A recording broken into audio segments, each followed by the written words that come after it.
নির্বাচিত দুইবারের সাবেক সফল পৌর মেয়র এবং জামালপুর সদর 5 আসনে নবনির্বাচিত মাননীয় সংসদ জননেতা জনাব অ্যাডভোকেট শাহ মোহাম্মদ ওয়ারেস আলী মামুন ভাইকে প্রধান অতিথির আসন গ্রহণ করার জন্য আহ্বান জানাচ্ছি।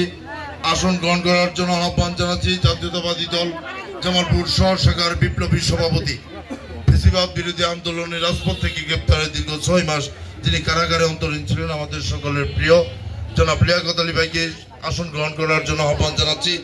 আসন গ্রহণ করার জন্য আহ্বান জানাচ্ছি জামালপুর জেলা বিএনপির সম্মানিত সহসভাপতি শ্রদ্ধাভাজন শহীদুল হক খান দুলাল ভাইকে আসন গ্রহণ করার জন্য আহ্বান জানাচ্ছি। আসন গ্রহণ করার জন্য আহ্বান জানাচ্ছি জামালপুর সদর উপজেলা বিএনপির বিপ্লবী সভাপতি শফিউর রহমান শফিকে আসন গ্রহণ করার জন্য আহ্বান জানাচ্ছি।